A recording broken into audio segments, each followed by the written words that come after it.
Basically मेरे OPD में एक लेट 30s में लड़का आया जिसने बताया कि उसे इरेक्टाइल डिसफंक्शन का प्रॉब्लम है। सारी जांचें लिखने के बाद मैंने उन्हें कहा कि आप चिंता मत करो, ये कोई गंभीर बीमारी नहीं है। तब उन्होंने मुझे बोला कि डॉक्टर साहब, गंभीर बीमारी नहीं है, इससे मेरा डाइवोर्स हो चुका है, सेकंड शादी होते होते टूट गई। जब मैंने इस बार ऑनेस्टली पहले शेयर कर दिया कि ये प्रॉब्लम आ रही है, मेरा सेल्फ कॉन्फिडेंस, मेरे इमोशनल स्टेट की पूरी धज्जियां उड़ चुकी है। तब मुझे लगा कि नहीं, इस पे बात करनी चाहिए और एक इंटरवेंशन रेडियोलॉजिस्ट, वैस्कुलर स्पेशलिस्ट कैसे हेल्प कर सकता है इम्प्लांट के अलावा, उसकी बात कर दीजिए।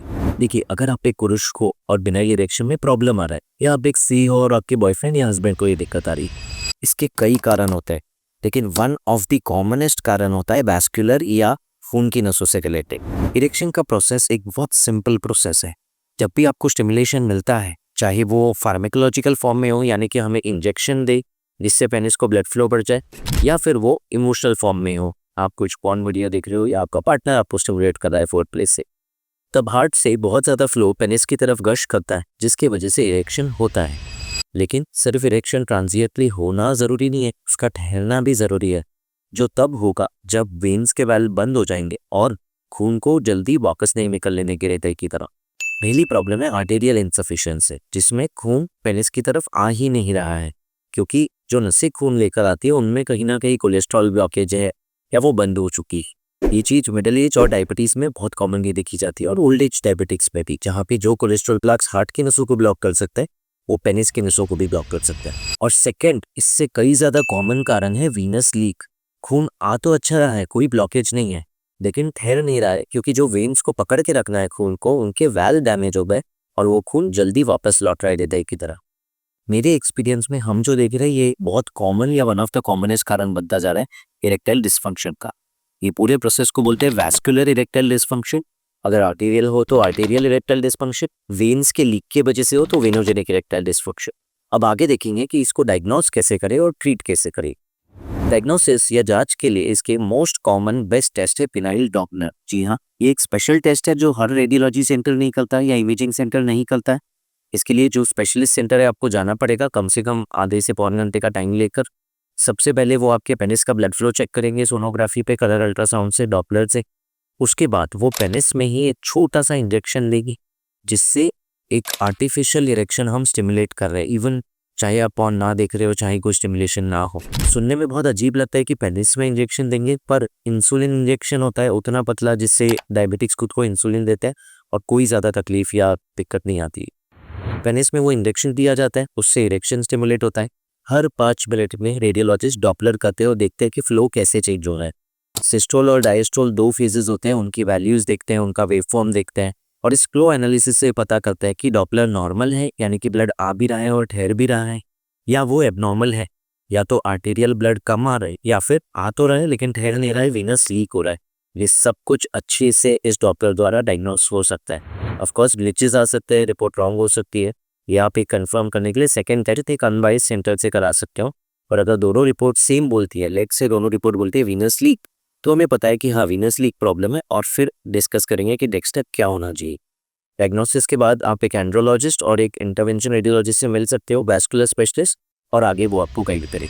अब बिना समय बात करते हैं ट्रीटमेंट की। देखो, अर्ली स्टेजेस में तो ट्रीटमेंट मेडिकल मैनेजमेंट भी हो सकता है, यानी कि आपको टेडालिफिल दिया जाए, एक सिंपल मेडिसिन जो एंड्रोलॉजिस्ट काफ़ी फ्रीक्वेंटली प्रिस्क्राइब करता है, राइजिंग डोजेज में 5, 10, 15।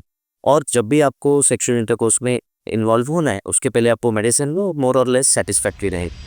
पर अगर प्रॉब्लम रिकरेंट हो जाए और जड़ से सॉल्व करनी है, तब एक इंटरवेंशन रेडियोलॉजिस्ट और एंड्रोलॉजिस्ट का बहुत बड़ा रोल है।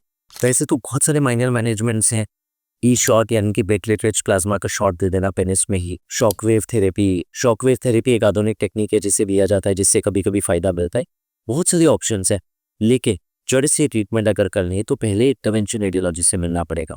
अगर आर्टेरियल फ्लो कम है, यानी कि ब्लॉकेज है कोलेस्ट्रॉल की, तो हम जाके उसका एंजियोप्लास्टी करके पेनिस की तरफ फ्लो बढ़ा सकते हैं और वापस आपको इरेक्शन अच्छा आने लगेगा। लेकिन अगर वीनस लीक है तो हम एक आधुनिक टेक्निक करते हैं जिसे कहते हैं वीनस लीक एम्बोलाइजेशन। चलिए एक केस के द्वारा मैं आपको दिखाता हूँ ये कैसे करते हैं। ये है 36 साल के व्यक्ति जिनके लाइफ में सिमिलर टर्बुलेंस चलती थी, क्योंकि इरेक्टाइल डिसफंक्शन था। इरेक्शन होता तो था पर ठहरता बिल्कुल नहीं था। वाइफ डिससेटिस्फाइड थी, ओवरऑल क्लैशेस चल रहे थे, खुद के सेल्फ कॉन्फिडेंस की भी धज्जियां उड़ रही थी। हमने इनको असेस करने के बाद 2 पिनल डॉपलर्स करने के बाद डायग्नोज किया कि वीनस लीक है। एंड्रोलॉजिस्ट ने इनको पिनाई इम्प्लांट का ऑप्शन दिया, बट इन्होंने कहा पहले मैं इतनी कम उम्र में इम्प्लांट से अच्छा पहले मैं ये ट्राई करना चाहता हूँ। हमने इनको एंजियोग्राफी टेबल पे लिया, वहाँ पे इंजेक्शन दिया पैपावेरिन का जिससे इरेक्शन स्टिमुलेट हुआ, डाई डाला और देखा कि एक्चुअली लीक है कम से कम 2 से 4 नसों में।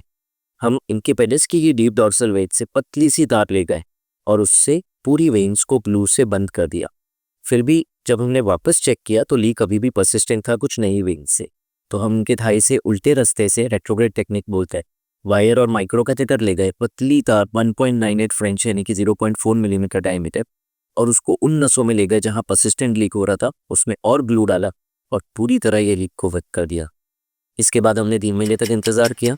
फाइनली जब इनका हमें मैसेज आया कि पूरी तरह लाभ हुआ है इनको इनके इरेक्शन में, और डॉपलर रिपोर्ट भेजी पिनाई जिसमें पूरा जमीन आसमान का फर्क था। पहले जो पेनिस कभी इरेक्ट ही नहीं हुआ था वो पूरी तरह इरेक्ट और रिजिड हो गया था 11 से 12 सेंटीमीटर तक। और उसके बाद डॉपलर पे आया कि कोई आर्टिकल इंसफिशिएंसी, कोई लीक नहीं है। मैं रिपोर्ट शेयर कर रहा हूँ, ऑफकोर्स हम कहीं भी पेशेंट आइडेंटिटी नहीं शेयर करेंगे, बट मैं शेयर कर रहा हूँ। ये पेशेंट इतने बेनेवोलेंट थे और इतने खुश भी थे कि इन्होंने गूगल माई बिजनेस पे रिव्यू दिया, वो भी मैं शेयर कर रहा हूँ। ऑफकोर्स मैं आइडेंटिटी छुपाऊंगा, भले इन्होंने माइंड नहीं किया, इनके अकाउंट से वो Google my business review post करा, पर मैं वो कभी भी रिवील नहीं करूँगा अपनी ऑडियंस, क्योंकि हमारे लिए हमारे पेशेंट्स की आइडेंटिटी सीक्रेट है। इसके पूरे चैनल पे अनलेस कोई पेशेंट वॉलंटियर करता है टेस्टिमोनियल के लिए, हम इनफैक्ट वो भी हमने गाइडलाइंस अनुसार एनएमसी गाइडलाइंस अनुसार निकाल दिया, हम कभी पेशेंट्स की आइडेंटिटी रिवील नहीं करते। जो वीडियो शेयर करते हैं वो भी हम उसका कंसेंट लेकर।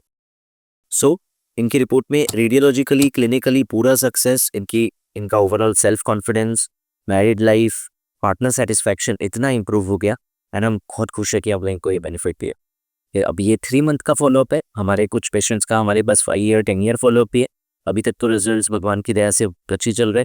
अगर मैं हर पेशेंट को कहता हूँ देखो रिजल्ट्स 100% नहीं, 50 to 72% है, वेरिएबल है डिपेंडिंग ऑन लिटरेचर। हमारा personal experience, to be honest, मैं ये नहीं क्लेम करूँगा हम वर्ल्ड में हाईएस्ट वॉल्यूम है, लेकिन डिसेंट वॉल्यूम्स है और जितना मैं देखता हूँ अराउंड 75 to 90% प्लस है। लेकिन आगे जैसे जैसे समय जाएगा हम ये पब्लिश करेंगे डेटा और आपको शेयर करेंगे हमारा रिसर्च रिजल्ट कि इसका एग्जैक्ट रिजल्ट कैसा है। तो ऑफकोर्स जिनमें फेलियर आता है उनमें ब्लंट का ही ऑप्शन बचता है, और एम्बोलाइजेशन की वजह से कोई प्रॉब्लम नहीं आती है प्लांट पे, आप फिर भी इम्प्लांट के लिए जा सकते हो। पर अगर हम 10 में से 7 पेशेंट को भी इम्प्लांट से बचा ले यंग एज में तो क्या बुरा है, वो बहुत अच्छा टेक्निक है।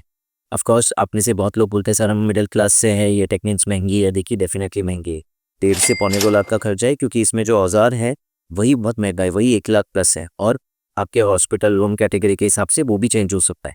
लेकिन इसमें हमारा ज़्यादा कंट्रोल नहीं है, तो अगर आपके पास मेडिक्लेम है या अगर आप अफोर्ड कर सकते हैं तो डेफिनेटली ये ट्रीटमेंट्स एक्सप्लोर करिए।